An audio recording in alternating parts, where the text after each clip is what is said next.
Good afternoon, ladies and gentlemen, and welcome to the Co-op Podcast, episode 208. I'm your host, Richard Bailey Jr., and today I'm joined by Mr. Gary A. Swaby. How's it going, Gary? It's going good, man. In 2 weeks, we'll be in LA, so I'm just, doing a bit of exercising, getting my body right for E3 and everything. But yeah, I'm doing good right now. Yeah, that's a good idea. Get your exercise in and eat right. Definitely before this trip, because there's no guarantee that we will be eating healthy when we actually get to Los Angeles. So yeah, that's a good idea. We're also joined by Mr. Max Muller. How's it going, Max? You know, Rich, it's going pretty good. I've been hearing a lot about E3, and I'm looking forward to experiencing it myself in 2 weeks. Yes, it's going to be an awesome experience, no doubt about that. And we have a special guest today. We're joined by Mr. Andre Tipton, a.k.a. Otaku Man 5000. I hope I got that correct. Man, you got that correct, man. I appreciate you guys so much. Thanks for having me, man. I'm doing pretty good. Just getting ready for everything that's going on. I'm ready. Yes, he's absolutely ready. I'm back home for a minute. That's cool. All right. I'm glad you guys invited me back on, man. It's been a long time. Oh yes, it has been. I don't remember. I don't really recall which episode you was on because it has been a long time. So yeah, that's been a while. Yes, glad to have you back for today's show.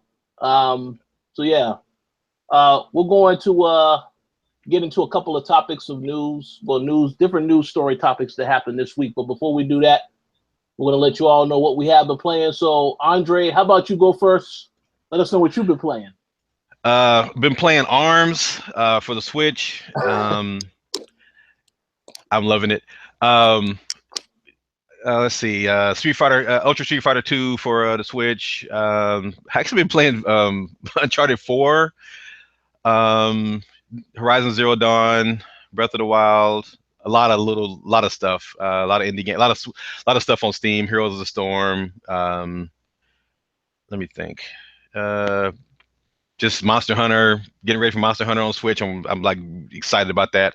I'm just playing all kinds of stuff, man. I'm just trying to get back into it.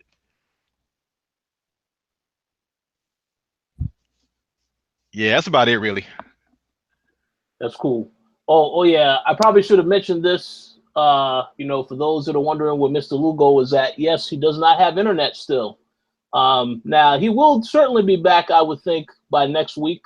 Not really sure because the issue is pretty severe, but he did publish his review of Injustice 2. Does have quite a bit of stuff that he's working on as well, so look out for that soon. But yes, as soon as he gets internet back, we do have a couple of shows lined up, so you guys don't worry. He will be back soon when possible. Yes. So, Max, how about you let us know what you've been playing? Oh yeah, I haven't been, just like last week, I haven't been playing a whole lot just due to like finals and stuff like that. I ended up finishing The Surge, which was kind of a bitch, believe it or not. Like, Rich, you're gonna have a fun time playing through that game. I finally got to the final boss, it wasn't as hard as I expected it to be. It was still definitely difficult, but it was probably the most reminiscent of a Dark Souls boss out of any boss in that entire game, which is interesting because there's nowhere near the amount of bosses as there are in Dark Souls or anything like that. But these ones are just much more well crafted, and they all like really kind of stand out where some of the Dark Souls bosses can kind of like blend together and you kind of use the same mechanics with them. This one all of these bosses, they really have their own standout thing. I guess aside from the last boss, it's probably the most, I don't want to say generic, because the actual enemy itself is pretty cool and it's pretty unique to the world of The Surge, but actually fighting it isn't really have any standout moments compared to the other bosses in the game, which kind of sucks. But it also made sure that I wasn't frustrated spending hours and hours and hours just trying to beat the game. It probably took me, I want to say 10 or 15 tries to do it, which was like the least amount out of all the bosses aside from the first one, which is pretty funny. But it was interesting. It's really a cool game. I really love the atmosphere in it, even though the story doesn't really go anywhere. If you listen to like the audio logs and kind of pay attention to all the little details in the game, you still get a good sense of kind of what happened and what may happen in the future.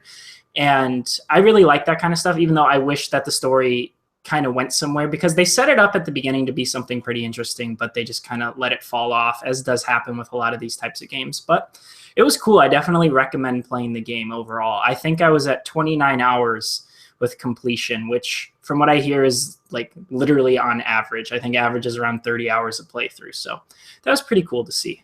But other than that, I just did like normal Halo 5 and Overwatch matches just sprinkled in throughout the week. But hopefully I'll get some more time to play some other games next week. It sounds good. I just wanted to say, very disappointed to hear that the story doesn't go anywhere in the Surge, because I thought they were going somewhere with the audio logs and all this other stuff. So, Max, you definitely have given me some bad news today. So this is not good to hear this. Definitely still check out the audio logs, though. The audio logs are hella interesting. It's just like the main story, it might as well not exist. Ouch. Ouch. That hurts. Damn. We'll check it out.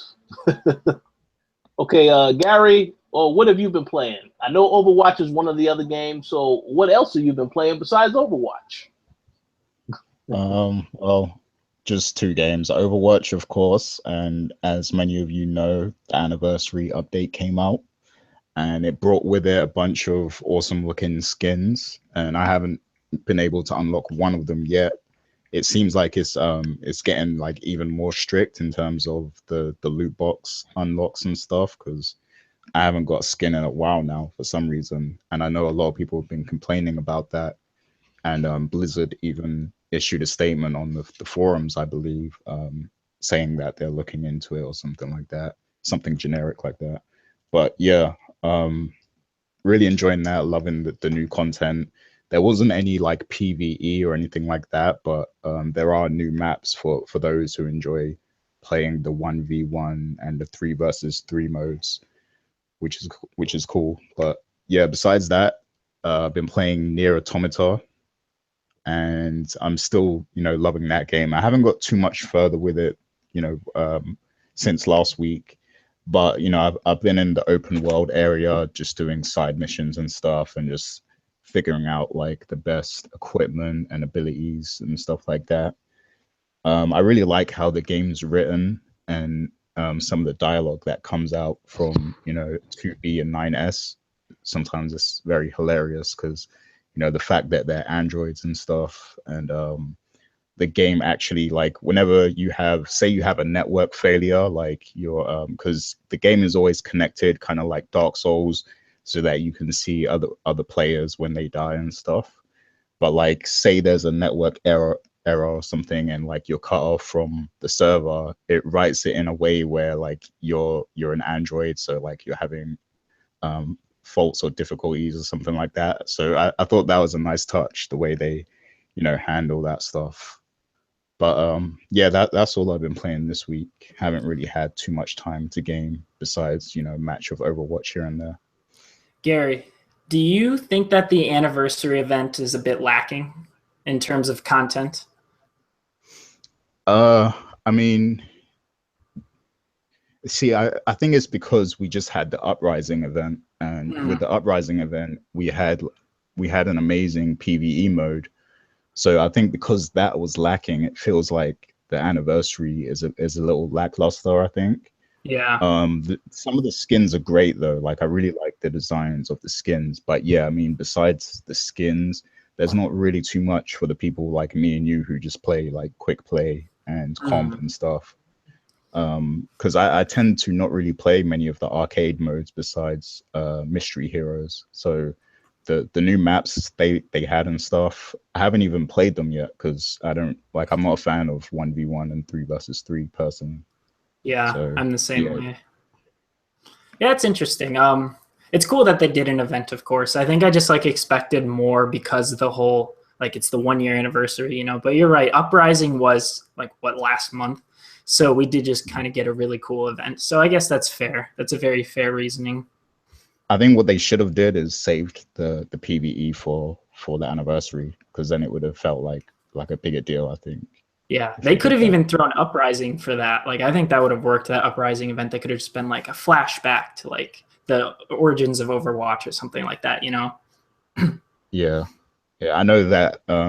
Like the thing they usually say with that is that they want to take more time to develop these things and make them bigger and better each time. Yeah. Because a lot of people were saying that they wanted the PvE mode to be permanently in the game, but I know Jeff Kaplan, the guy, you know, the major guy behind Overwatch, director. he was saying, Yeah.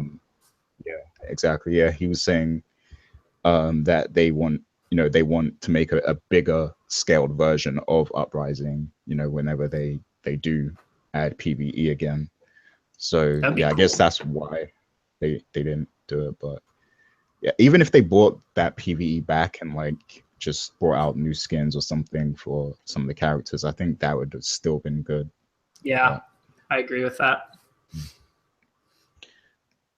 But yeah, I mean, I guess it does feel a bit empty for, you know, for the people like us. But Yeah. hey, What are you gonna do? but yeah, exactly.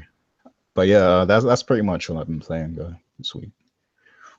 I just want to say, I believe that they do have something coming for E3. I mean, I believe you said before that Terry Crews is supposed to be at E3 for something Overwatch related. Yeah. So maybe they're waiting. The thing that for confuses me though, the thing that confuses me with that though is that Blizzard said they're not going to be at E3. So I'm not sure, like, if that announcement is going to be related to Overwatch or not, because Blizzard has said like numerous times now that they're not going to be at E3. So I don't know what's going to happen with that. Because I know they do their own thing, the Blizzard Con or whatever. So yeah. I don't know. Okay. Well, we'll see. Well, yeah, you probably will still see Terry Crews there, so you know you can give him a handshake when you see him. You know. Oh yeah, I'll definitely do that. Oh yeah, cool guy. And he's a PC gamer, so you got to respect that. No. Hey, wait, hold on. Let me correct that. He built a PC. I ain't seen him play no games on that PC. So you know, we'll see about that. Yeah, he built that PC. We'll see. All right. So you know, very quickly in Overwatch related news. As for what I have been playing this week, I have not been playing Overwatch. So I really do think that it is fair to say that maybe the magic is gone for me with Overwatch. I did have more time to play. I've been spending a lot more time in Injustice 2, trying to look through the multiverse stuff. And you know, I think the game is good. Definitely, there is a lot more to find in the game, but you know, I think after a while, like I think I said on the last show, it's a great game, but you know, at some point in time, there's too many other things you want to play. I know Tekken will be out this upcoming week, so yeah, I don't really think I'll be spending too much more time with Injustice 2. But with that said, they did a hell of a job on the story. Mr. Lugo did enjoy it as well. I believe his review, he gave it a 90 out of 100. So, I mean, the story in the game is fantastic. The other stuff they have as well, playing online. I did play a couple of matches online. I didn't have any issues with that. And the multiverse stuff that you can also play does add a little bit more replay value to it. But with that said, again, you know, because all the characters aren't out, you know, they're doing this whole thing where they do release those DLC characters whenever they're done. So maybe there's a chance that I may jump back into it later on once some of the other characters have come out. But yeah, this is a game where, you know, obviously there's too many other games that I still haven't played. I haven't played Horizon Zero Dawn yet. I have not finished Neo. I mean, I have too many games I need to finish, and I actually want to start playing, so I can only spend but so much time on Injustice 2. But this week, yeah, I played Injustice 2 and didn't spend any time with Overwatch, Gary, so I must apologize that perhaps I have not been completely possessed by the Overwatch development team. But we'll see what happens in the future. I'm still going to get you hooked to the game someday. Yeah, Rich, I will bet you one day within the next year you will start it and you'll be like, shit, I should have started this a long time ago. You know what? That's a good bet. So I'm gonna have to figure out what I would need to give you if that actually does happen. Okay, fair. It's not like me. I still don't have Overwatch. I still got to get it. I still don't have it. I just have too many games. I have a stack of sealed games right now that I haven't had a chance to even crack open. It's ridiculous. One day. Okay, so one day I'll probably just open them all. That'll probably be about it. Yeah, That's all I have time for. Yeah, so the day that you get Overwatch, Andre, and if you say, "Oh yeah, I'm hooked," well then maybe I may have to try it at that same point in time. I mean, I've played the periods where they were free, and I'm loving the game. I need to get it, but it's like all these other games just keep coming in front of me. I'm like, I can't play it, So yeah, I'm planning on getting it really soon though. I gotta get that and Injustice 2. So yeah. Oh no, Injustice 2. Injustice 2 is great, but I do have to say this. I will wait until it is cheaper, only because they have that whole, they have that gold, the Ultimate Edition that has 9 additional DLC characters that cost $100 now. Right. So I will wait till the Game of the Year edition and get every character for the $60 or whatever price it is that they decide to make that. Gotcha. But it's a great game. Definitely recommend it. Yeah, I was playing it a little bit yesterday. My friends at GameStop put it in their kiosk up there, and I was playing it a little bit yesterday. I was like, yeah, I got to get this. This is awesome. I love the first one, so I love the first one. I'm really intrigued by Tekken though. I'm like, I keep seeing stuff, man. I'm like, man, I think Namco's about to reinvent the wheel. They could, yes. I really think they're about to really do something with Tekken that nobody has ever done before. I don't know. I just had this feeling. I didn't know Tekken had such a loyal, dedicated fan base, because I've been seeing a lot of people saying that the game is going to be way better than Injustice. Yeah, Tekken's got a pretty big fan base. You got for me it's you got the Tekken guys, and then you got like me. I'm a virtual fighter guy. So it's like, I mean, I love Tekken, but I mean, it's like Virtua Fighter just got the depth. It's just like it's the gameplay depth in that game is just way deeper. But I've seen the stuff I've seen on Tekken 7, man. I'm just like, yeah, they've upped their game a little bit. So this might be a little interesting. Okay, I can't wait. This is a good year for fighting games. That's all I gotta say. It's a good year for fighting games. Oh yeah, absolutely a good year for fighting games.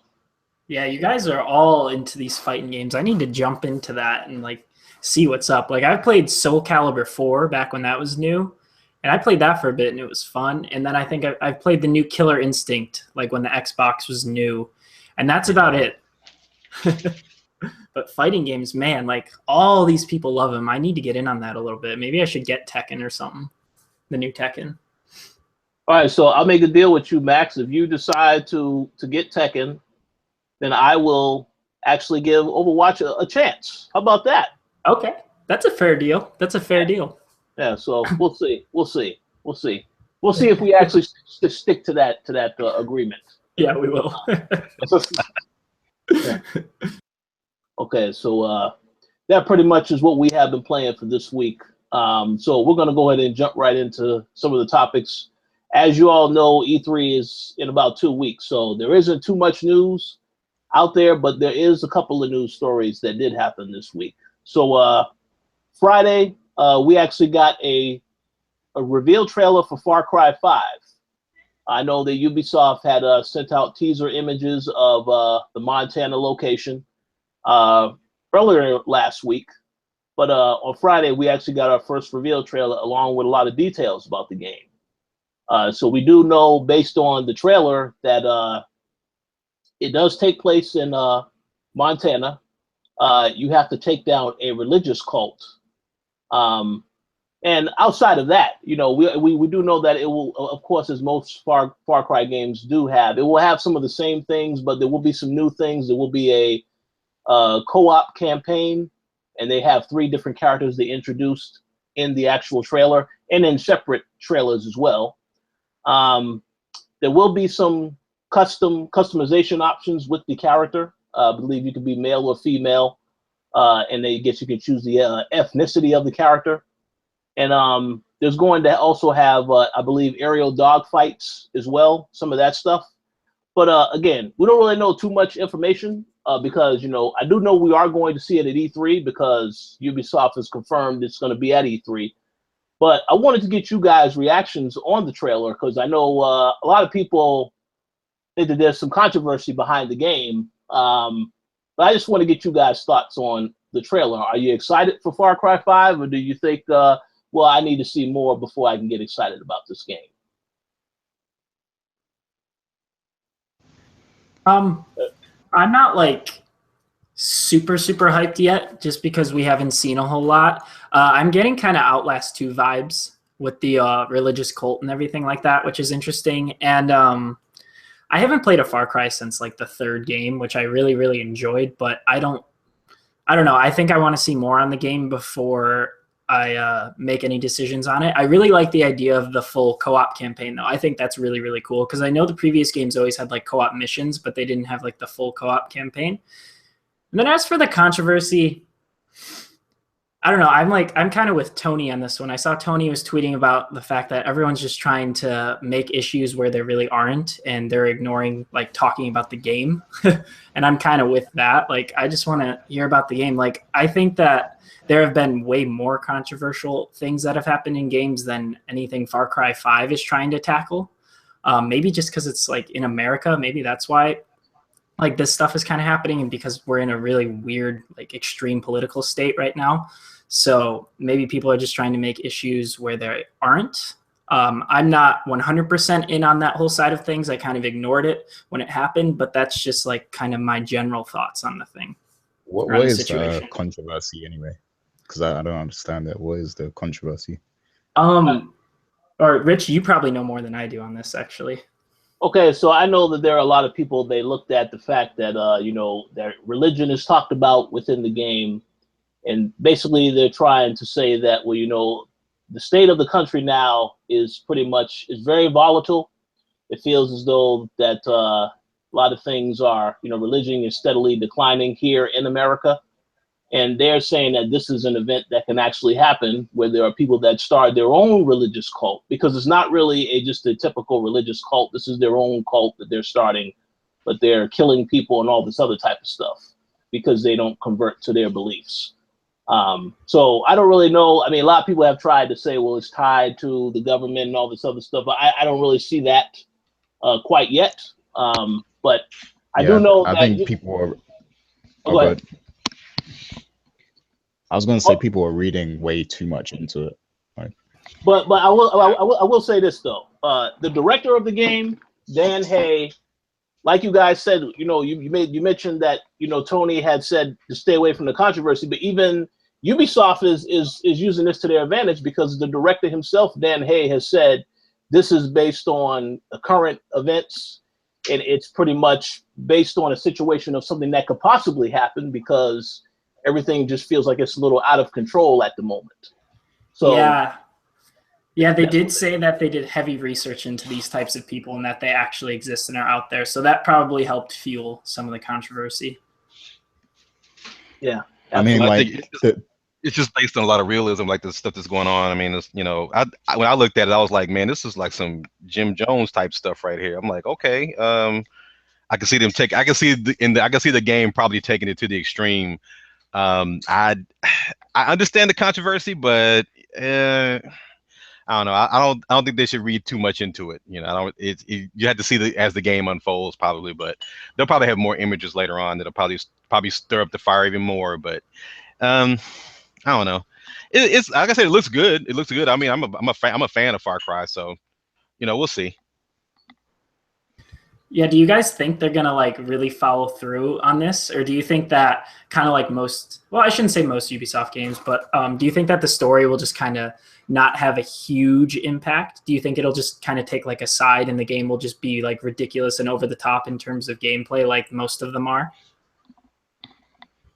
Yeah, like I don't think it will be that deep personally, because like from experience, Far Cry games, like the story isn't always that immersive. Like it's the gameplay that's like the main focus of the game, to be honest. And like I like my stance on it is some of the best fiction is based on reality, like based on, you know, real life events that are occurring or have occurred or, you know, possibly might occur. So it just, you know, like this stuff, like you got to look at the positives. Like it can make the storytelling even stronger for this game. The fact that, you know, is something that's possible. I just But hope I think people are reading way too much into it. Yeah, I hope the story hope the story continues the momentum. Like I remember, I think it was Far Cry 3. The story got you into the game, but as the game went on, the story kind of like fell apart, and you're like, what? And I'm like, yeah, okay. I mean, I got through it, but I was like, man, I was let down at the end. I was like, man, this story kind of like fell off a cliff. What happened? It was just weird, but it was a good game though. It's still a good game though. I just hope they keep that story momentum up till the end, because it just, yeah. Ubisoft has a track record of sometimes the story falling off a little bit, and you're like, what? Yeah, because I think that's what puts me off of most of the Far Cry games, because like I kind of drop off like, you know, a quarter of the way through, and I think it's because the storytelling usually isn't gripping enough. But I'm sorry to cut you off, Max. Go ahead. No, Gary, you're good. Oh shit, what was I gonna say? It was related to and it's like I think I like the fact that they like go really deep into research, like what you're saying, Gary, earlier about how based on realism is like great storytelling. I agree with that. Like I think that's interesting to explore this kind of stuff, because I'm not going to be able to otherwise. I'm not going to go to Montana and like search for these religious cults. You know what I mean? Like I could do research on the internet and read about it, of course, but this is just like a way for me to like really experience it. You know what I mean? And like one of the best ways possible without actually going and doing it, you know, assuming that they stick to that sort of realism. But knowing Far Cry, they're probably going to go really ridiculous. Like I know Rich was saying they're going to have dog fights and stuff, which is pretty funny. But I will say that in the trailer, like the characters seem kind of interesting. Like the ones who are like, I remember there's this one girl, this bartender. She was like, "Oh yeah, this bar's been in my family for years, and like we loved it." And then they came and they killed all my family. And then she like shows all of her guns and everything like that. I think that's kind of cool. They're like showing like these different sides that are going to be in the game and your different allies and the different enemies and stuff. Like I think it makes for an interesting like topic and an interesting story, you know. Oh yeah, definitely. Now let me just say one thing, and Gary will agree with this. Well, Gary, actually, you already know what I'm going to say. I'm totally fine with the I'm totally fine with the additional characters. You know, the allies. I just have to ask Ubisoft for one favor, and that is do not kill off the black guy that they showed that is an ally.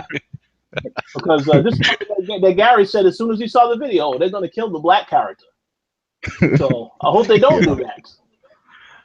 Yeah, I see that coming. But I didn't say anything either, but I was thinking the exact same thing. I was like, yep, he's gonna die. And I just let it go. I was like, yep, he's gonna die. And it's just, yeah. I'm glad somebody else said it. The fact that that this game is in Montana as well, I find that intriguing, because like that seems like it's a state, right? I don't want to be wrong or anything. Yeah, so that's a state that that we don't usually hear about. So that's got me interested as well. Like, you know, I don't know how accurate it's going to be, you know, in terms of the game design, but that's like a state that we never really hear about. So I find that interesting as well. Yeah, and the irony of it being a Hope County, when really, you know, there's all types of ridiculous stuff going on in that particular area. So the story could be interesting. I think the main thing that a lot of Far Cry fans they're hoping for a different experience, you know, because I did play Far Cry 3. I have to agree with you guys. The story did go off the deep end. The villain they had for that game was fantastic. That's a very strong villain. So I did play Far Cry 4. And there's a lot of things that are very similar about Far Cry 4 and 3. And that my concern with this game is that, you know, I don't want it to be the same copy-paste type of stuff because they turn these games out so quick. It's not like before when they took years to develop some of these games, because I know Far Cry 2, I believe that it took about 4 years in between that and Far Cry 3. But this time it's a little bit less than that. So I'm hoping that there is some things that are new to the actual gameplay experience, and it's not the same, because I think that's the one thing that fans they will have a lot of complaints about if it is the same, and it doesn't really have anything new that it brings to the table. So we'll see about that. But any other thoughts you wanted to say about Far Cry before we move on to the next topic? I'm good. Yeah, I'm good. Yeah, I'm good. I'm just waiting to see more about the game, to be honest. But yeah, I'm good. Yeah, so I mean, like I said, I know it is going to be at E3, so we will find out more information about that, including Assassin's Creed, which I think I'm looking forward to more than this particular game. But yeah, we'll definitely share more details as we get them. Okay, so next topic. This topic probably won't go long. We do know that the Xbox Game Pass is out right now for Gold subscribers. Supposed to launch on June 1st for everyone else. But yeah, I believe that there are about 100 games that I did see. I did have a look at that because it's a 14-day trial that you get when you sign up for it. But I don't know if you guys had any initial thoughts on the service so far. I do have a couple things that I will say about it. But Max, I know you maybe took a look at it. So what do you think of the Xbox Game Pass? I think it's a really cool idea, and it's definitely great value for the money. I'm not too affected by it just because I have hella games in my backlog to play. You know what I mean? And I think a lot of the games in the Game Pass I own already, but it'll be cool to see what kind of games they cycle in and out. But I guess my one complaint per se is Mark actually brought this up to me the other day. A lot of the games in the Game Pass are games that you just have with Rare Replay. Like if you had bought Rare Replay, you own I think it was a significant chunk of the Game Pass, which doesn't bum me out because you're still getting 80 other games or so for $10. So it's definitely still worth it. But I just thought that was a little bit of a cop out. But it's definitely that's just me kind of finding something to complain about. I think it's definitely a great service, and I can't really see this going wrong in any way, shape, or form. You know what I mean? Oh yeah, exactly. So I also agree that it is a great service. I don't particularly think it's a service for me because already have a ton of games on Xbox. We also get games on Games with Gold free every single month. So I don't think it's necessarily for me, but I do think for those that want to sample, that's a great option to have. Now, I do know Phil Spencer has said in the past he wants this to be seen as sort of a Netflix for games. I think if they're going to do that, though, they have to offer something unique or new or different to the actual platform. Like Netflix has a lot of shows that they have on there, like House of Cards, etc. So I think they would need to have something specific on Xbox Game Pass if they're going to go in that direction, whether it's episodic or not. But for now, I mean, I think it's a great service, but I don't have a need for it at the moment. But well, what do you guys think about it? Yeah, I don't think you can really compare it to Netflix, 'cause like you said, Netflix is a service that has a lot of original content that you can only get on Netflix. So until this service has that, it's not really right to compare it to Netflix and say that it's the Netflix of games just yet. But I will say this is just the beginning stages of the service. So, they could, in the future, we don't know what they're going to do. They could offer a lot of original stuff to people who have Game Pass. So we just got to wait and see what they do. And I feel like until they manage to get people like you guys who are Xbox owners and have played a lot of games already to subscribe to the service, I don't think it will be successful until they find a way to do that. Yeah. Do you think they? Or sorry, Andre, go ahead. I mean, the one thing they could do. I mean, they could offer because the 360 library is extremely diverse. There's tons of different games. They might have to diversify the lineup of games that you can get with Game Pass to get a lot of people into it. Because a lot of, like you said, a lot of the games, if you're an Xbox owner, you probably have most of these games or you probably beat most of these games or whatever. If they could offer, maybe something with like indie devs or something, just like put some indie games up there, just if it's something that people haven't tried, or that'll be something that'll get people interested. So Microsoft's really they're in a really fragile state right now. I don't know. In my mind, they are. It's kind of like they really gotta vary things up a little bit. They can't offer the same old stuff over and over again, because people are just gonna stop. They're gonna lose interest in the game. Game Pass is. It's an excellent idea. And sorry, Sony fans, but I think it's way better than PlayStation Now as far as the value. But as long as they keep the diversity there and to keep the games varied enough to where people can find something new and fresh to play, I think it'll be fine. I'm just I agree with you there. I know they have some indie games on there, but I think if they made a really big indie push on there, someone like me especially I would totally jump on that. That's a great idea, especially to start out with. But what I was going to say is, what do you guys think they could do for exclusive content? Because I can't see them, unless it is a small indie game, I can't see them, Microsoft, like making a game and just only putting it on a Game Pass, you know what I mean? Because that's because Netflix, their exclusive content is shows that they make. Microsoft already makes games, they're just thrown on the Xbox for everyone. I don't know if they would just create a game and just throw it on Game Pass, you know what I mean? Because, I don't know if that would work. I don't know if that would attract enough attention or enough people to do it. That's a good question. I'm not really sure what they can make. Yeah, again, I think you made a good point when you mentioned the indie devs.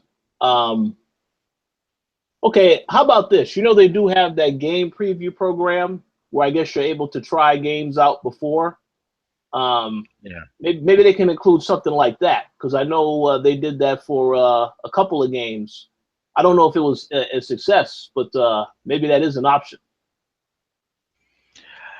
Yeah, something just maybe with some of the newer teams or something. Maybe they can give them like a a ID at Xbox type of deal where, hey, if you want to make games for Xbox, hey, we'll put your game on Game Pass, and they got to do something different. They got to look outside the box. The service sounds great, but they just got to think outside the box to keep the interest going, and that's a good idea. The indie or a preview of a preview of a new game, or like a like a early demo of a game before the demo comes out, or something like that, or something like that. It's just something to get people interested, because you gotta, yeah, like I said, Microsoft's gotta really play this really careful, because it could backfire if they don't do it right. Yeah, I guess kind of like EA Access, how they gave people who have that, what was it, an extra 5 days in Andromeda. That's something they could definitely do with Game Pass, but more beneficial than just 5 days. Yeah, that would be good. Something. Yes. Well, I guess we'll see.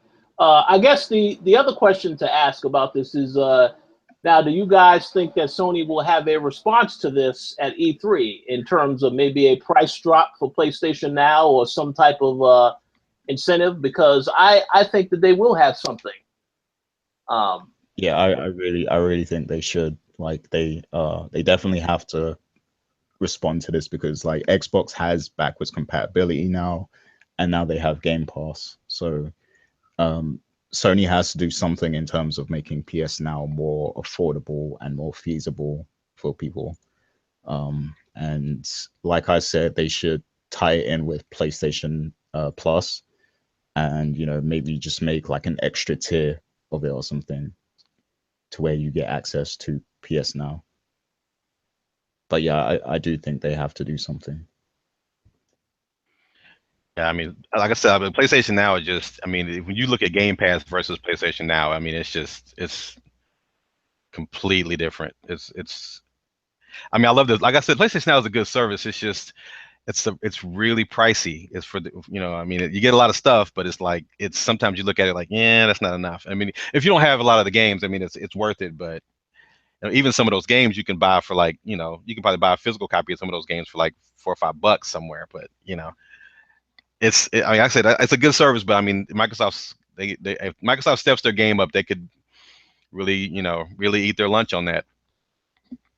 But I hope they do have a response, because I think the consumers deserve it. You deserve to get something, like I said, PlayStation Now is great. It's just too pricey for what it does to me. That's just me personally, though. Yeah, I agree with that. I know Gary has used the service and he thinks very highly of it. So yeah, maybe don't think I'm knocking it. I'm not knocking it. I'm just like, it's a little high for me. I just was looking at it like I wanted to get it. I was like, woo, that's like, and I have a lot of those games. I was like, that's a lot of money. I was like, I don't know. Yeah. Well, I mean, in the interest of getting on Sony's good side for something, yeah, PlayStation Now is amazing. Everyone should use that.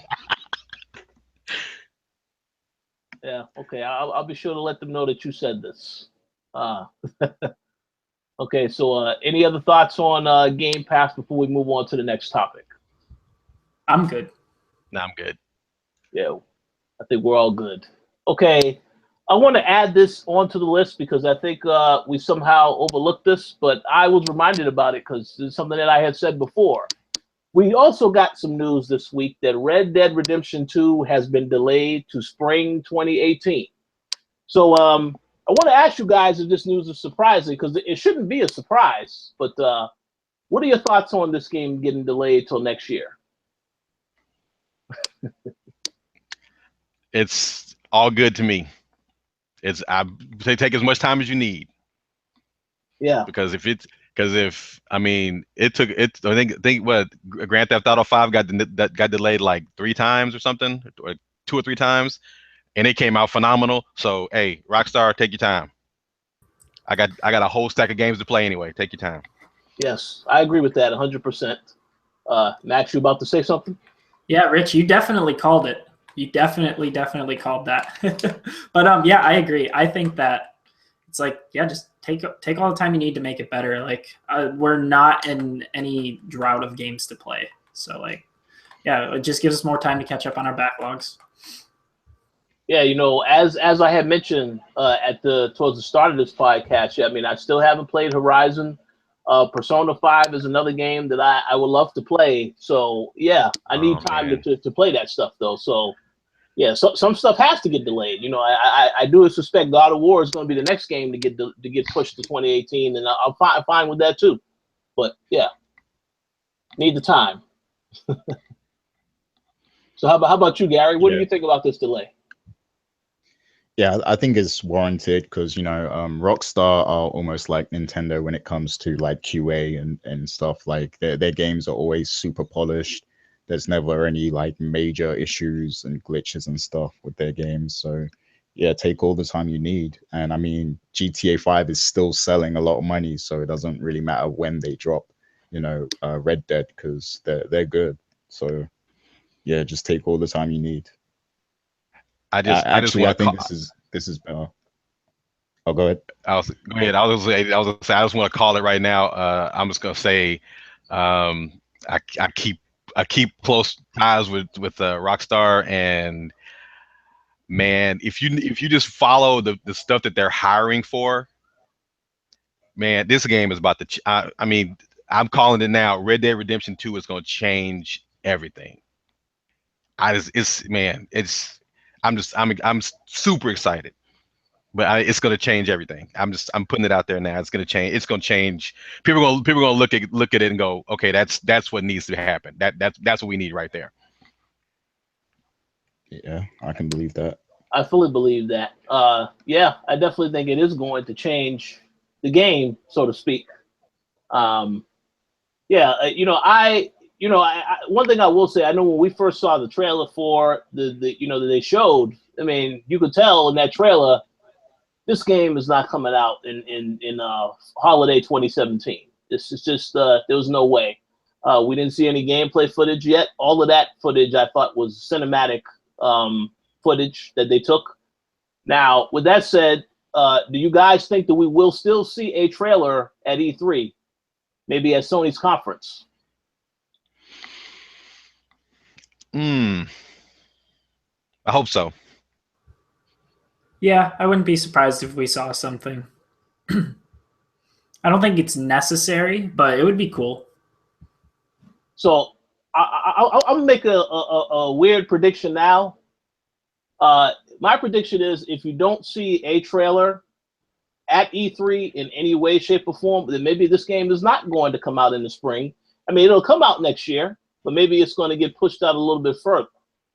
I mean, I know Rockstar typically they like to do their own thing with these reveals, but I just feel like if it's coming out next spring, that would indicate that that's going to be before next year's E3. So we would have to see it between now and then, whether it's the Video Game Award show or they just reveal it, it just drop the trailer at any time. But that's just my opinion.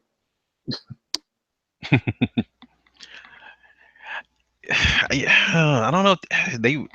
They usually stay away from E3. They've been that way for a while. So I mean, like I said, probably the Game Awards or something like that. Something in the fall, or maybe just some announcement on their own. They might just come out, hey, here's a new trailer, and we're gonna show it on Thursday or whatever, and then people will wait all week to see it, and it'll blow everybody's minds. But yeah, I mean, if they did something E3, that'd be really good. It would really be, it'd be good to keep the name, in the lexicon. So I mean, people will be talking about it from here. It'll be a buzz throughout E3. So it'll be good for them to do that.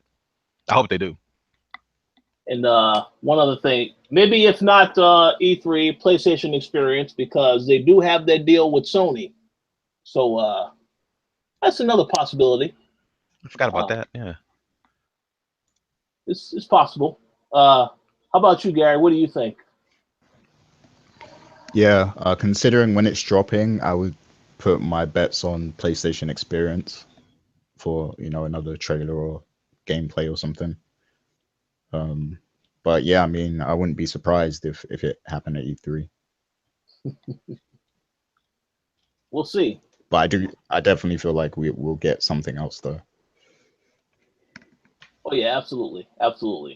But again, it's totally fine to delay the game. We already know what Rockstar is capable of, the quality that they bring to their game. So the delay is fine. Now, we are going to be talking about that again later because we have to talk about a few other games. But we'll get into that discussion in a little bit.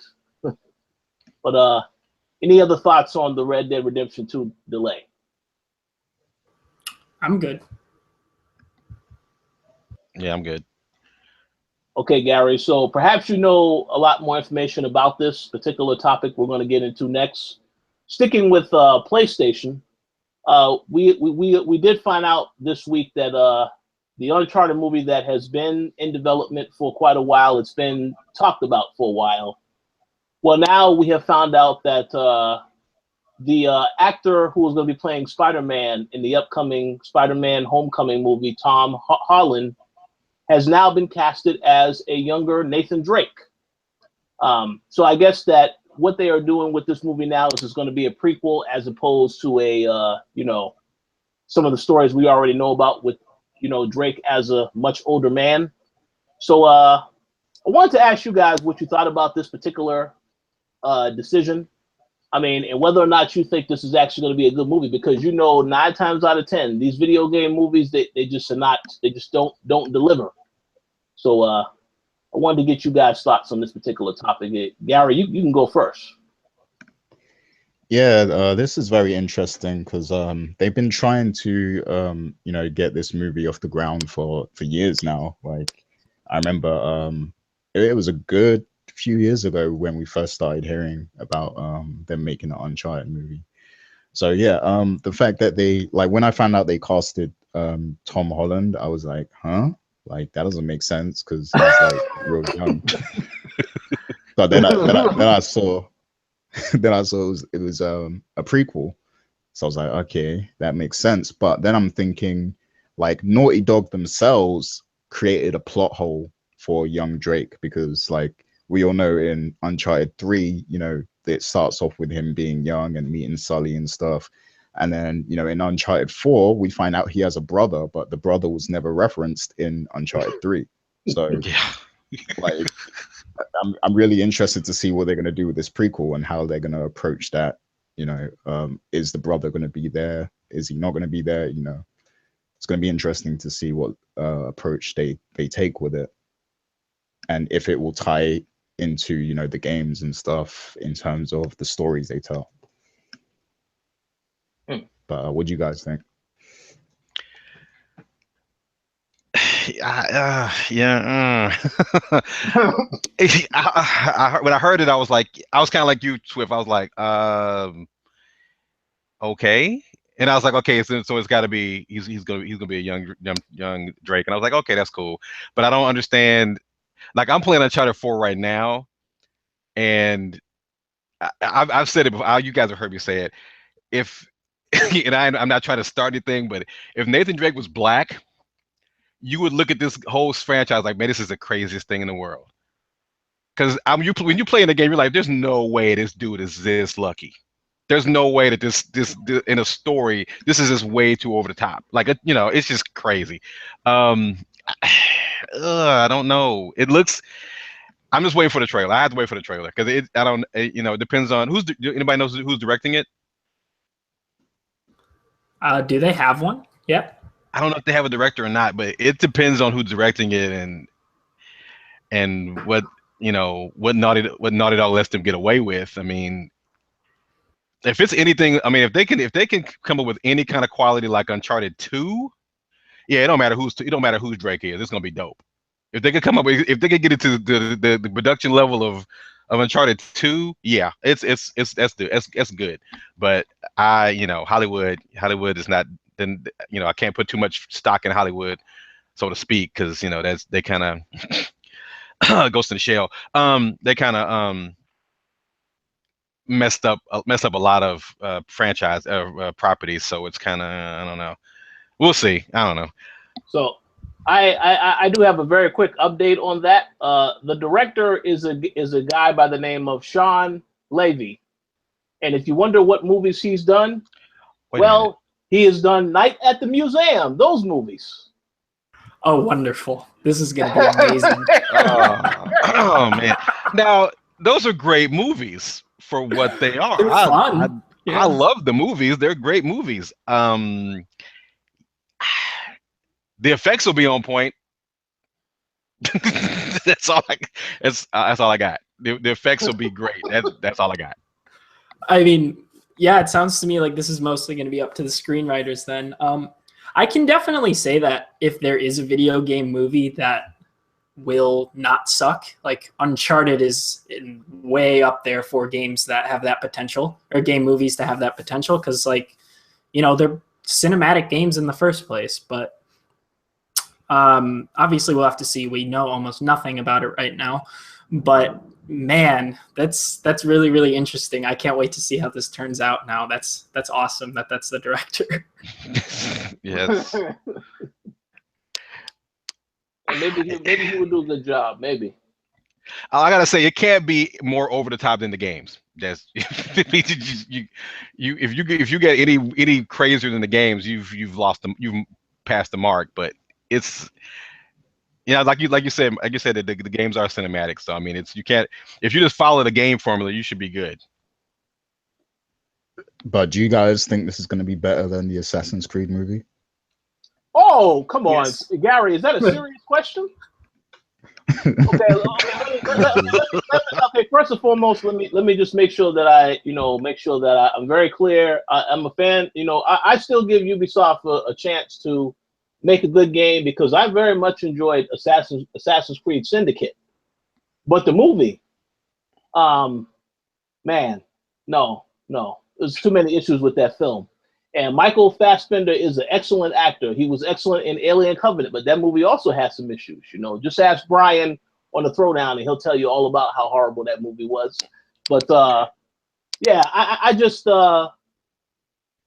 man, no, I don't think we can even compare that because Assassin's Creed, they had some interesting things in the movie, but it never really.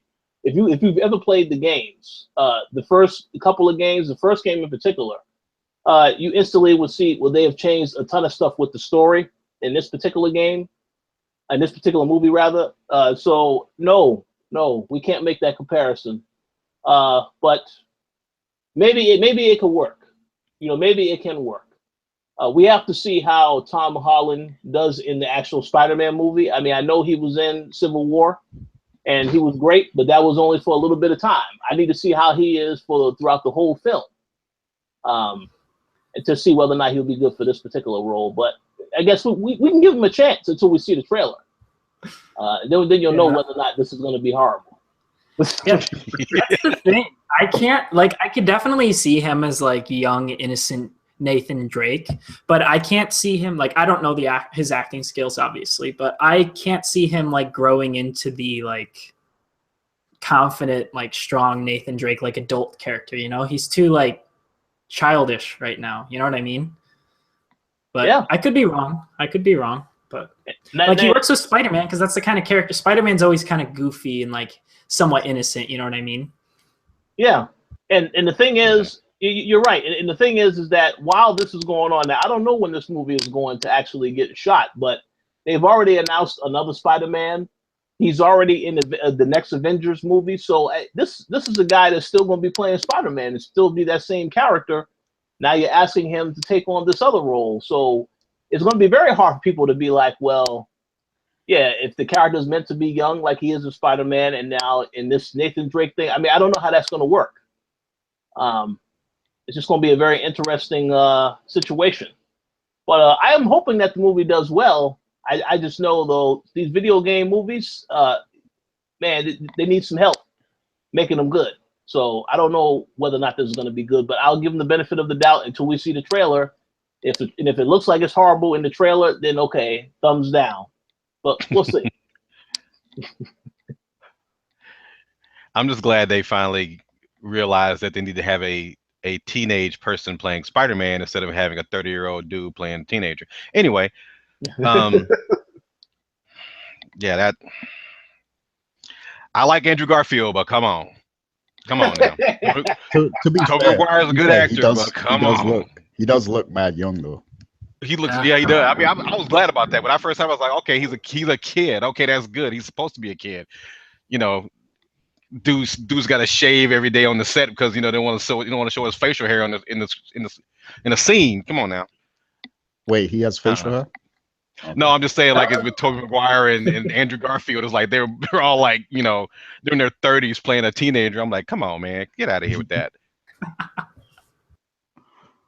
I mean, if they could if they're gonna do the young Nathan Drake, go back to Uncharted 3. Notice how that worked, and go from that angle. If they go from that angle where he's meeting Sully for the first time, that would be great. That I think if they could go from there and just take that little segment and go forward with that, it would be awesome. If they just take that, take that formula. That formula was great. If they're doing young Drake, that means some essential characters are going to be missing though. Yeah. Because we know Sully, right? Yeah, Sully will be there. But like, what about Elena and Chloe? Like, you're not going to have them because he didn't meet them till he was an adult. So maybe they'll change that. Yeah, I could totally see them changing that. Gary, they have to have the kid. The kid has to have a love interest, right? So yeah, you're going to see little Chloe in this movie, and this is how you'll know that it goes downhill when they start adding in all this other stuff that's not supposed to be in there. Yeah, everyone's gonna be hella young. Yeah, So it's basically gonna be like Gotham. That show is basically gonna be like that. Where... Oh God, I hope not. I love Gotham, but man, they just. I mean, they would. Yeah, they'd have to do like a little Chloe, or maybe it'll be somebody else or something, and it'd be like a flashback in the next movie or something. I don't know, because I'm pretty sure they're gonna make a franchise out of it if it makes any kind of money. Oh, definitely. Hell, even Assassin's Creed is being a franchise still, isn't it? Because I think it made money still. I'm pretty sure. I could be wrong on that. Oh yeah, I wouldn't doubt it. It made a ton of money overseas, and that was what convinced Ubisoft. Okay, yeah, we made an excellent movie now, so we're gonna now make some more Assassin's Creed movies. That's what convinced them. Yeah, man, they need to. I don't know. It's for a while there, you kept seeing all these games come out, and the story for the games were terrible. But sometimes the games were still good, but the story was just terrible. But now you're seeing all these movies. I'm like, Hollywood, get it together, man. Come on, I don't know. It's like everything. Everybody does well for a little while, and then they fall off. And then like the gaming industry does it, and then the movie industry does it. And there'll be a good run of movies for a while, and all of a sudden they'll fall off. And then there'll be a good run of games for a while, and then they'll fall off. I'm like, guys, get it together. It's just come on. Yeah, right now TV and games seem to be doing it all right now. TV is killing it right now. But I'm optimistic. I don't know. I think it'll be pretty good. As long as it's a good popcorn movie, I'm down. Yeah, I'd agree with that. I think that as funny as it is with the director, I think that it has a decent chance of being good. Like I agree with that. I have higher hopes for it than I do Assassin's Creed. Like, even though the Assassin's Creed trailers, they weren't awful. I think because they had a lot of fan service in them, but you could still kind of tell something was a bit off with those movies. So hopefully, once we see this trailer, it'll be a little bit different. I think a popcorn movie would be great because that's what the games are too. The games are kind of popcorn games, Yeah. All I got to do, like I said, is just play Uncharted 2 before you start writing, and there you go. Yeah. Absolutely. And I have to say this very quickly before we move on to the next topic. I will agree with you, Max, that the Assassin's Creed trailers look promising, but the minute that they decided to add that Kanye West song to that trailer, I forgot about that. That was it. That was it, son. I said, what the hell is this? Oh, man. That was it. Game over. Oh, yeah. Oh, my God. I forgot about that, too. And like everyone was instantly making new ones with other songs, and it was way better. Yes, absolutely. But it's all good though. It's all good because they made their money, so you will see another Assassin's Creed movie in the future. So we'll see. So any other thoughts on this topic before we move on to the next topic? I'm good. Okay, so sticking with the theme of breaking hearts, Max discovered a story today that broke my heart when I saw it. This was a story about Remedy, the makers of Alan Wake, Quantum Break, and Max Payne. So pretty much they had an interview with Eurogamer recently, and in this interview, they stated that Quantum Break was actually supposed to be Alan Wake 2. The reason why it was not Alan Wake 2 is because Microsoft said, we want a new IP. We don't want to have some of the same IPs, which is fine. But they did say when they pitched them, they had this whole idea about using live action in a TV show. That was the part that Microsoft liked more than the whole thing about it being a sequel to Alan Wake. So with that in mind, we didn't get Alan Wake 2. We got Quantum Break. And I did review the game in the past. I did say the game is still good to a degree, but I asked myself, where the hell is Alan Wake 2 at? So now I know the answer to that. It's very, very, very heartbreaking to hear this news, but oh man, that's terrible. Yes. And in that same interview, they did state that they're working on 2 new games now that will be multi-platform, but they were very clear. This is not Alan Wake 2. We own the Alan Wake IP, so we're going to bring that back when we feel as though it is the right time and it's a good business decision. We don't want to do that right now. So I do respect that particular part of the statement because before I didn't know whether or not they owned the IP. I thought Microsoft owned that IP, so now I know Remedy owns that. So when they do decide to actually do it, it probably will be on all platforms except for the Switch, because I don't know if it's going to be able to run on the Switch. But I did want to ask you guys, though, what do you think about hearing this particular news? Do you think that the game would have sold well if this was an Alan Wake 2 instead of a Quantum Break? Or do you think that they, Microsoft made the right decision to want to do something different with Quantum Break?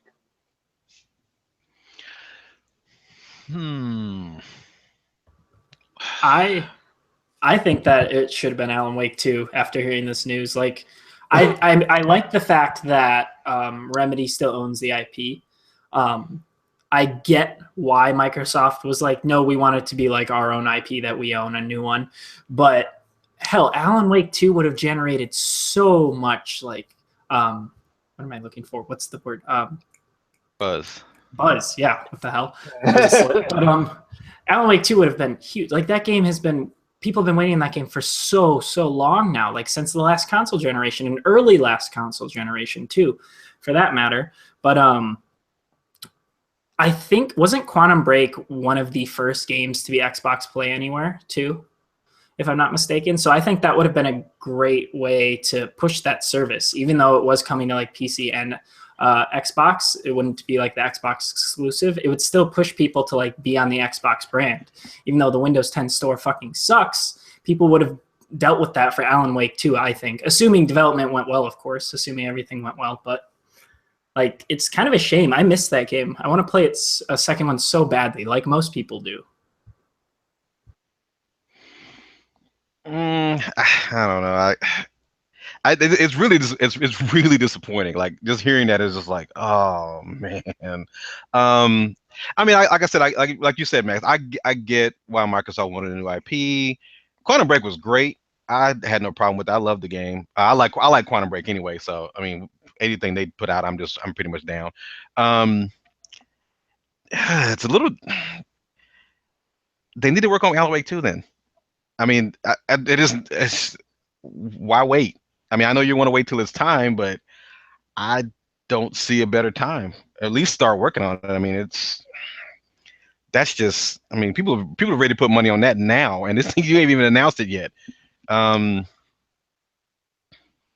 don't know. It's kind of sad. I mean, like I said, I mean, I love Quantum Break, but that man, I mean, because Alan Wake was just so groundbreaking.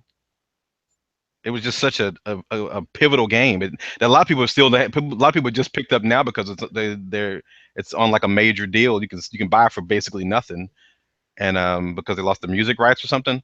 Now people are realizing this is a really good game. So it's kind of, I mean, it is what it is. You know, it's business is business, but man, we need an Alan Wake 2. That's just terrible. Yeah, like. It broke my heart, dude. It broke my heart. I'm like, what? I agree 100%. Gary, you about to say something? Yeah, I fail to understand the logic of Microsoft sometimes because they have a lot of IPs that they established back on the Xbox 360 that they just choose to ignore now for some reason. Like, I understand the politics behind them wanting to go with a new IP because they would own it, but at the same time, they should be thinking in terms of like the interest level of consumers. And there's a lot of consumers out there who want Alan Wake 2 and have been waiting for it. So I feel like that would have been way more beneficial to them than Quantum Break. So. You know, even though they didn't own it, they should have went with that because I mean, they could have did some kind of exclusivity deal anyway, even though, you know, it's Remedy's IP. So I don't understand their logic with that decision, to be honest. But I think where they're at with it now is good for consumers because I'm sure Remedy are gonna, if they're not already planning Alan Wake 2. Or, you know, maybe they've even started working on it behind the scenes. I'm sure we're going to get it soon, like now, and it's going to be multi-platform. So, you know, that's going to benefit the majority of gamers in the long run. So I think we're at a good place right now. That's interesting. I think it'd be great to be on multiple platforms because, but according to the article, they said there's like almost nothing that they're doing with Alan Wake 2 right now, which sucks. Because they said every time they bring it to a publisher or something, it just doesn't feel right. And the publisher always wants to change shit up or something like that. I think it would be dope if Remedy went like independent with it, if they ever could. And so they can make all their own decisions on it. I think if they're able to do that, that would be the right time for Alan Wake 2. And they could really make the game they want. Because I think, Gary, I think you're right. I think they definitely have an idea for it. Because they say they keep bringing it to publishers and stuff, and they have been doing that over the years, but it just hasn't worked out. But they have to have something like that they're working on with that game, you know? There's no way they're just like letting it sit. Now, well, that kind of sucks. It would be good if they could just self-publish it themselves, but I think when it comes to publishing, they would probably need like an entirely new team to handle like the publishing side of it, which I don't know if they have the infrastructure for, but I definitely hope they manage to arrange something where they don't have to give up creative rights or anything to the game. Now, I would like to ask a question that may be controversial, but I figure, well, we're already in the area of the question, so I might as well ask it anyway. What do you think if Sony made an offer to assist with them publishing that game? Do you think that people will get angry? The people who, on Xbox or Microsoft, what do you think would happen if that was to? Oh yeah, that goes without saying. There'll be a lot of angry people, but but I mean, with this whole new generation, a lot of people are spread out anyway. So a lot of people who had Xbox 360s now have PS4s anyway. So I mean, you got to think of the gamers ultimately, the consumers. So if it makes the most sense, then hey, go ahead with it. But I'm pretty sure they must have approached Sony already based on what Max said. But go ahead, Max. I think that would be awesome if Sony helped them out, just because based on their recent pedigree, they're letting developers like kind of do what they want for the most part, like with Horizon Zero Dawn, Guerrilla Games doing that, like not wanting to continue the Horizon or the Killzone series. I think we talked about that a little bit ago now, a couple episodes ago, where we talked about how Sony tends to give, or it seems like they're giving the developers a lot more freedom in general and just kind of letting them try out these new ideas. And let's be honest, Alan Wake 2 would probably be something like way over the top and awesome, kind of like how the first one was. Like, I'll bet you it'll be very different from the first one. As much as we love the first one, I bet you it won't play very similar at all. And I think that Sony would be a great a publisher to help them out with that kind of stuff. I think that would be really cool, even though Xbox gamers would be pissed, but like, hey, at least we'd be getting the damn game, Yeah. Man, it's if Sony, it's one of those things I've been talking about on different shows. Like I said, Microsoft's got to do something. If Sony were to get Alan Wake, that would be that would be really bad for Xbox. It just would be. I don't. Like I said, I mean, like I don't know. I've said it before. I've said it a couple of times. I'm like, this E3 is going to be very interesting because we get to see what Microsoft's doing, and they haven't let anybody get a hint of anything. And I've said it. If okay, with the Scorpio coming out, if Microsoft doesn't have, and I'm saying it, I haven't changed my thought on it, they have to have at least 5 console exclusive titles to matter. Because if they don't, I'm sorry, I mean, 3 is not going to cut it to me. It's just not. You got to have people need a reason to buy a Scorpio or an Xbox One, period. And right now, the way the industry is now, nobody needs to buy an Xbox One. If you can get a PC, even if you have a decent PC, most of the stuff that's on Xbox will run on PC. Or they're doing the Play Everywhere thing. So there's only like literally 3 or 4, maybe 3 exclusive titles for the Xbox One. So I mean, Sony's destroyed them this year, just decimated them this year. Microsoft's got to come. I mean, they got to come with their AAA game. They cannot half-step this year, or it's. I mean, I don't want to say it's a wrap, but it's not going to look good. I got a lot of friends in Microsoft, man, but y'all, man, you got to bring it. Quit playing and come with it, man, because or it's going to be done. So I do have a question. So you said it has to be 5 games. Got to be 5. So. Okay, let's go down the list very quickly.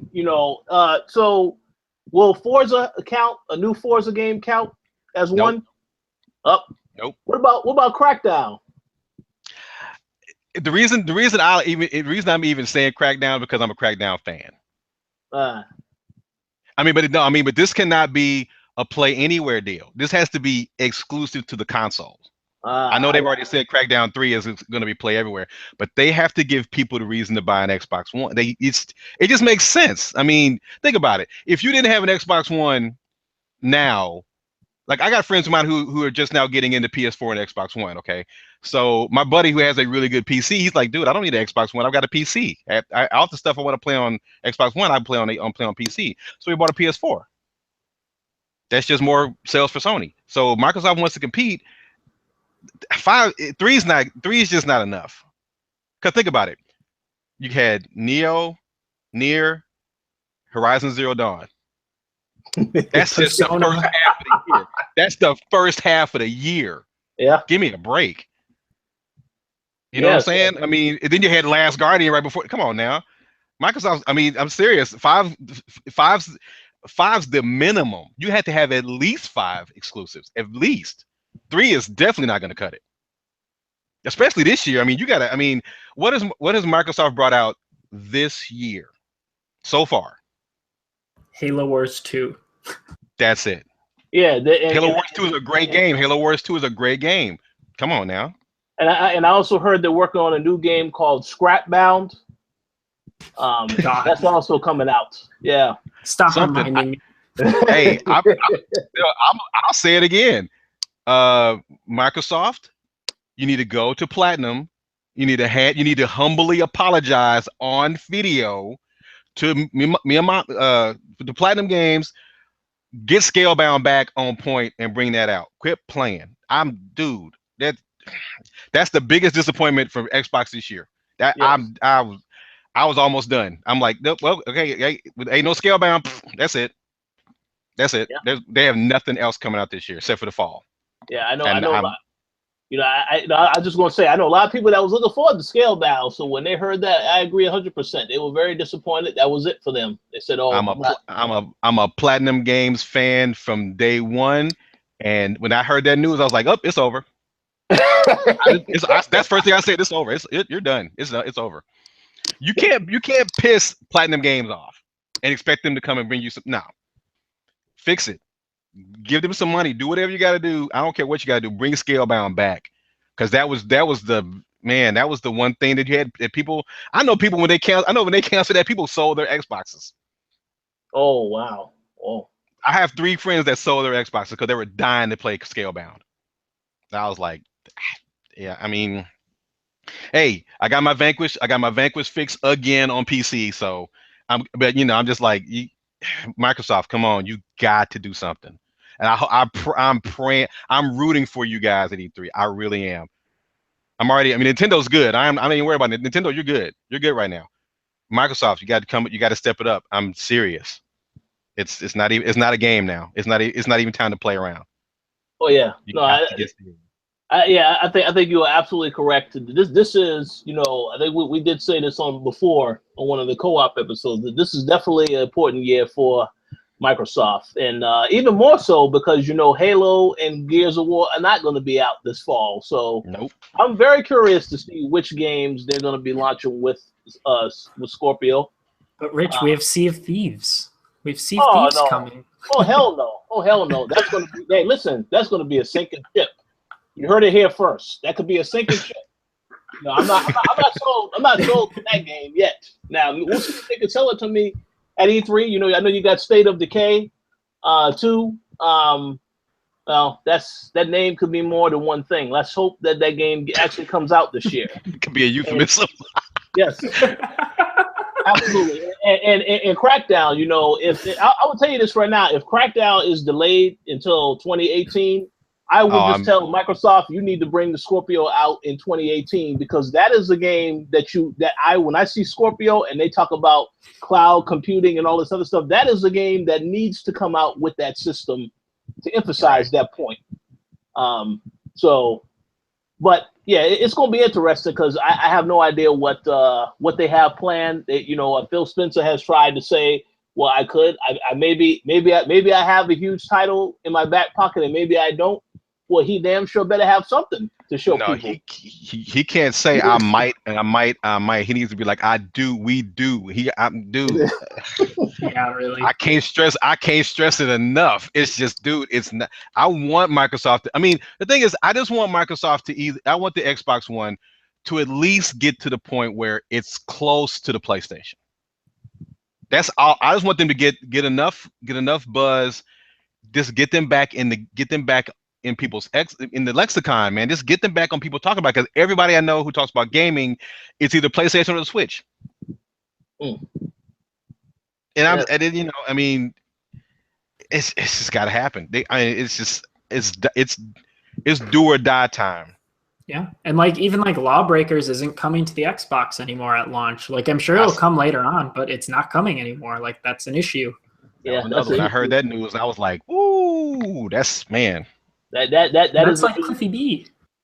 Hey, but that's a news story I did forget. We did hear that earlier in the weekend. I know people was not happy to hear about that news. But you know, PlayStation fan, you're a PlayStation fan. You were happy, but man.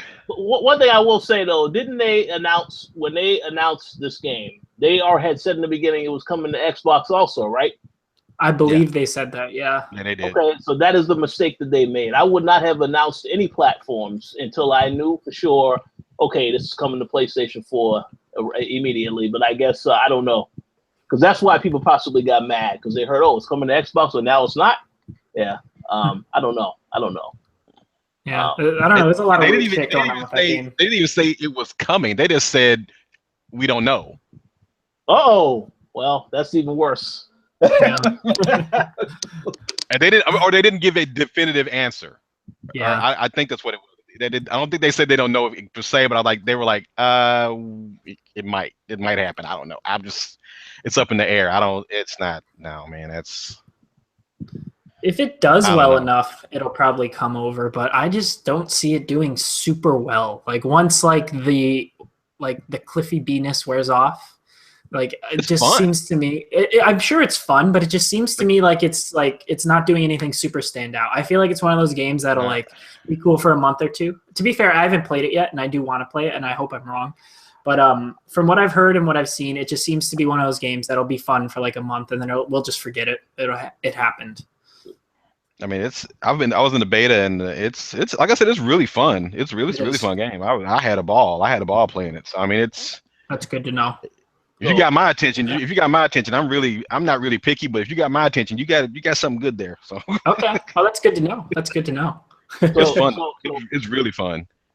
I just suck at those games, but it's really fun though.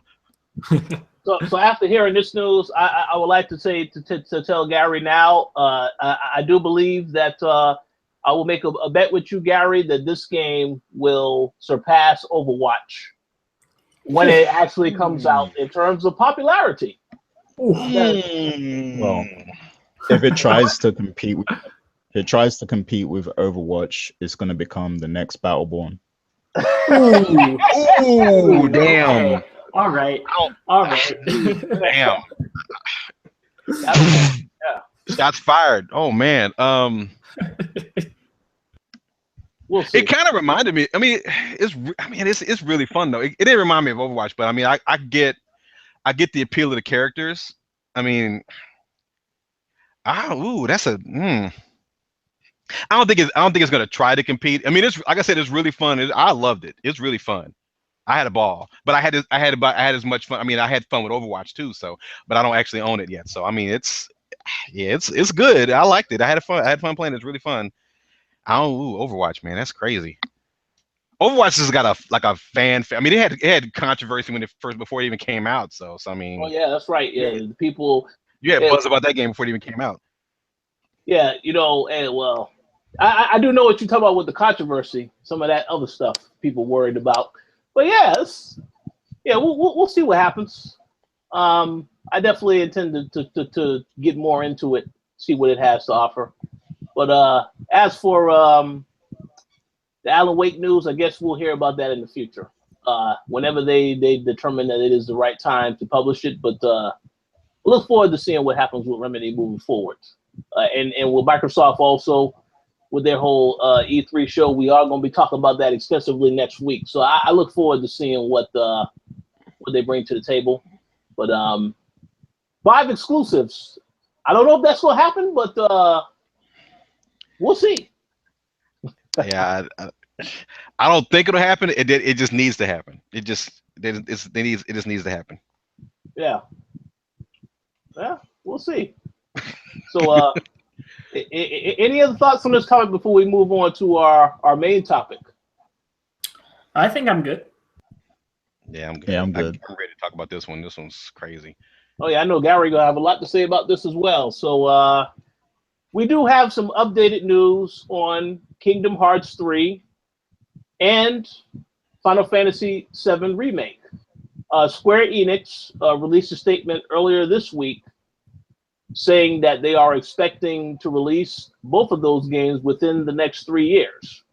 Now, it's always possible that it doesn't happen in 2020, but you never know with Square Enix, and the fact that they are still hiring people to work on these games. Well, as far as Final Fantasy, yeah, that game I think is in very, very early in development. I don't know how far that game is. I believe that Kingdom Hearts is a lot more farther along. But I just wanted to ask you guys, what are your thoughts on the fact that it is going to now take maybe 3 more years before we get to see either of these games, whether or not you actually think it's going to be 3 years or is it going to get pushed out even further? Yeah, I mean, because people in the chat were talking about this. There's someone was saying that it's not actually going to be like in 3 years, that it could be like any time leading up to 2020 or so. But I mean, their exact words were, "It's coming in 3 years or so." So I mean, just from that statement, the also, like, that goes to show that it's probably going to be on the latter side of that 3 years. So, yeah, I mean, Rich, you predicted it, and we all said it's going to take a while for Kingdom Hearts 3 to come out. They spent a lot of time working on Final Fantasy 15, and they actually had the Kingdom Hearts team working on that game also. So that goes to show, they're probably very much behind in development on Kingdom Hearts. I do still think there's a chance you might see the Final Fantasy remake before Kingdom Hearts, because they have a different team working on it. Like it's an outsourced team that's actually making that game, and Square Enix is just kind of overseeing it.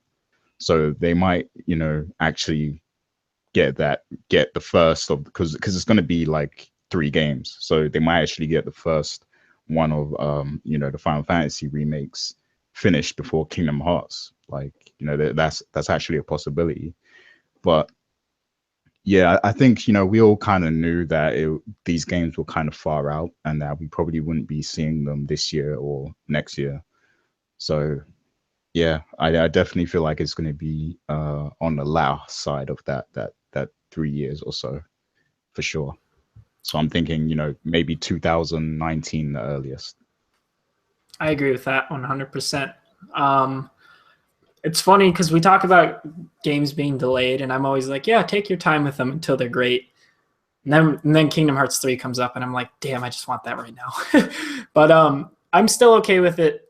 I am okay with them taking their time and waiting for it. I still need to like replay the first 2 at some point. I haven't played those in a bit, but I agree. I think it won't be coming until late 2019, early 2020, if not after 2020. Like, I wouldn't even be surprised at that point. I think the lesson has to be learned after like Final Fantasy 15 and just a lot of their games in general. This shit takes a long time for them, which is okay, I guess, because we know Kingdom Hearts 3, like, whether assuming everything goes well, it's going to be a journey. It's going to be a long, long game filled with stuff if we're going based on the previous 2 games, which were back in the PS2 era. So it'll definitely be worth the wait. I think so, at least.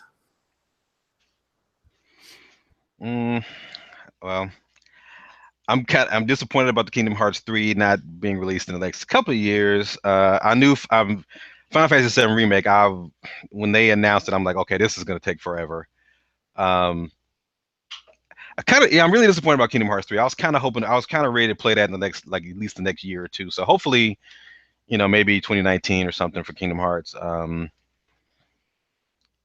I don't know. It's funny that they keep recruiting people and they keep hiring people to work on these games, and I think what's happening is because what I've heard about like Final Fantasy VII is that the game is being the game is basically being redone with a new engine, so it's basically going to be a totally different experience from the original game, except for the story basically, but and the fact that it's going to be multiple games. I mean, you're going to be talking, one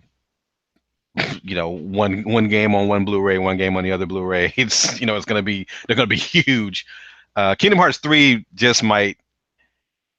I think Kingdom Hearts 3 is going to be something to be held when it comes out. I mean, there's so much anticipation and all these remakes, and Kingdom Hearts still has the buzz. A lot of people I talk to are still going, "Oh, it's vaporware. It's never coming out." I'm like, so they're like, "Oh, it's gonna be like the Duke Nukem of Square Enix." I'm like, no, it's gonna come out. It's gonna come out. It's just, I think it's kind of like one of those things. Like a lot of Japanese developers have been doing this lately. Like they'll start on a game, or they'll I think Kingdom Hearts 3 has a new engine too. So I think the engine has actually gotten away from them. It's kind of like the Breath of the Wild thing. They built an engine from scratch, and the engine just outgrew them, so they had to like retool the engine just to get the game to fit. So they had to like maybe even cut stuff out, or maybe the team is just brainstorming and they're coming up with all these ideas and they're trying to pitch all this stuff, and it could be like one of those R&D nightmares where it's like, oh my god, we got too much stuff to put in this game. I just hope it comes. I'm just ready for it to come out. I mean, they can take their time. Just don't let it be that 4 year. Don't let 4 years run around, and people might lose interest. I mean, not that they might lose interest until they hear it again. But I don't know. I think it's a good thing just that they're taking their time, especially with Final Fantasy VII Remake. I mean, that's just. I think they're actually hoping that they get lightning in a bottle again. I think that's what they're hoping for that, and I don't know. They if anybody can do it, they can. So I'm looking forward to it.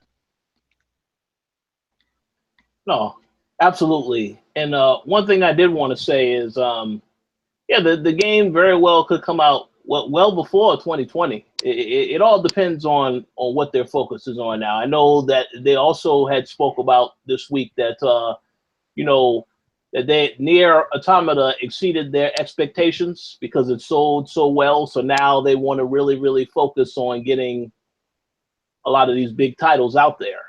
I don't know if they're going to announce any other titles they're working on at E3, but I do think that these two games are the priority at the moment. Now, I don't know if they're going to announce anything in a couple of weeks that they have been working on that is also considered a big priority now. But I think Kingdom Hearts 3, I think they know people have been looking forward to this game for a long, long time. So they have to know that, they need to try and get that done within a reasonable amount of time. But, we'll see what happens. Just to play devil's advocate, like E3 is coming up. So what if they just said that to throw us off of the scent and, maybe one of the games is coming out next year? I would be a very happy human being, and I think most people would be as well. The crowd would erupt. The crowd would erupt. People would be crying. Yeah, seriously. People would be crying like when they heard Final Fantasy VII Remake. Oh my god! There probably will be tears at the Sony conference if Sony announces that Shenmue 3 is not coming out this fall. I'll be mad. Oh. I have never done a reaction video, and I will. Oh my god, I will lose my shit. I don't know. I could see Shenmue 3 not coming out this year. I could see that getting delayed. Yeah, I mean, speaking of games that are coming out in 2020, I think that's one of them. I hope not. You don't even know. Well, most of you guys do know, but man, yeah. Oh man. Yeah, I mean, I lost my mind when they announced that. Man, it was crazy. Oh yeah, I know the people who we had that were there that year. They also lost their mind. They couldn't believe the news that they heard. That Sony conference that had to be a mark out memory conference because of all the games they announced there. You saw Last Guardian, you saw that, and then you also saw the Final Fantasy remake. So that was a big show for them. You know, hey, but Gary, that's a good point. You know, if they said that to throw people off, that's interesting. But you know, we'll see. We'll see. It's not like it hadn't happened before. I mean, it's happened before, so you never know. Yeah, that would be cool though. I mean, that would be really good. But it would be another. I mean, yeah, that would be another thing. Sony would just. Yeah, I mean, like I said, I'm not trying to be. I don't know what I'm not trying to be, but if Sony runs away with E3, I don't know what to say about Sony. I mean, by Microsoft, I don't know. So I mean, so you know, Sony brings it every year, but yeah, I don't know. It's. I'm feeling a little sorry for Xbox right now. I'm sorry. I'm just feeling a little bad. I feel a little bad for Xbox. I love my Xbox. I love it. I'm playing it right now. It's just I want some success, and it doesn't look like it's coming, but you never know. I don't want to sound like the Xbot in the room, but because everybody knows I like everything, but yeah. But when you're messing up, I have to call you out. So absolutely. Yeah. It's bad, but I hope they come through. It's gonna be interesting. This year has got to be one of the most interesting years as far as games go in a long time.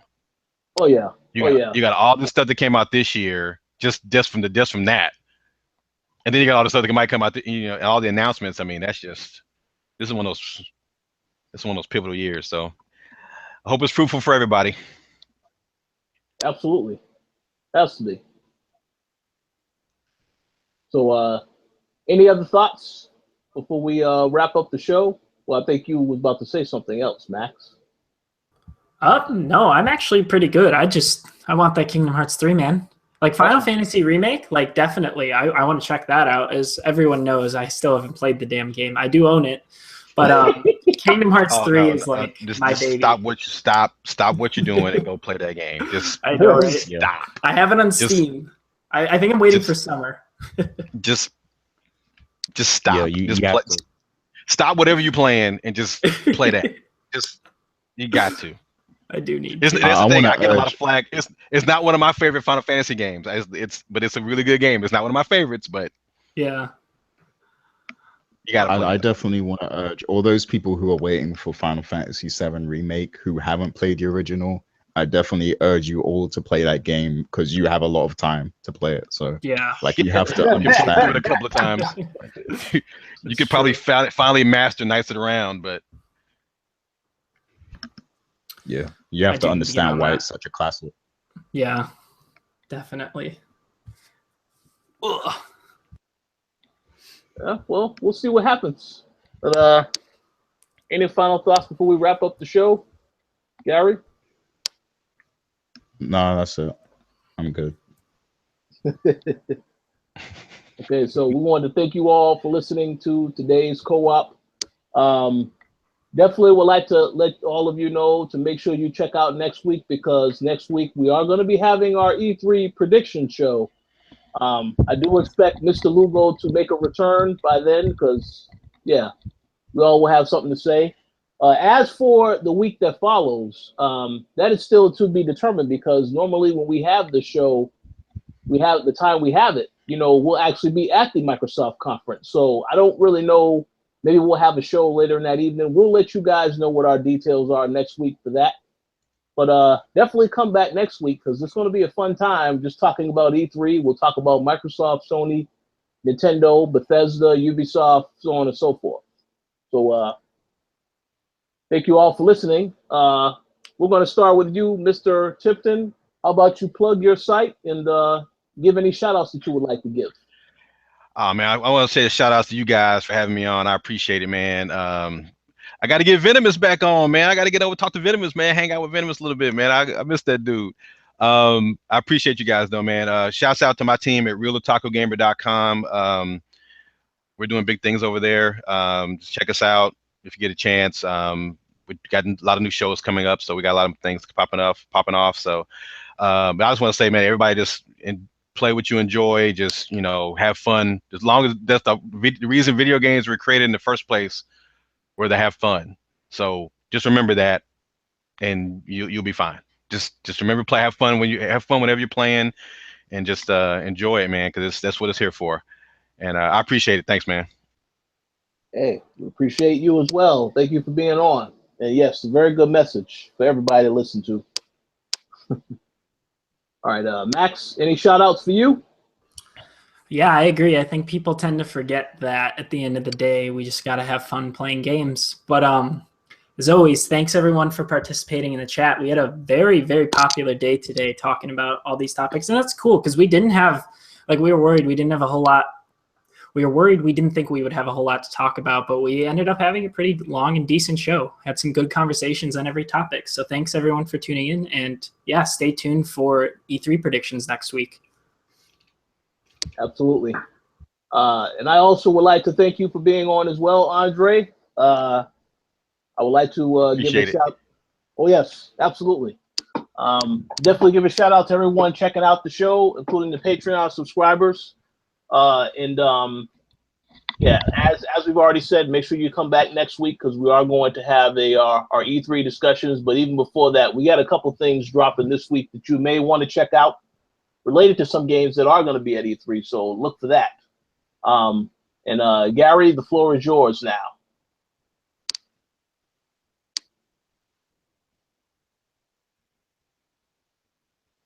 Oh, my bad. I was muted. My bad. Yeah.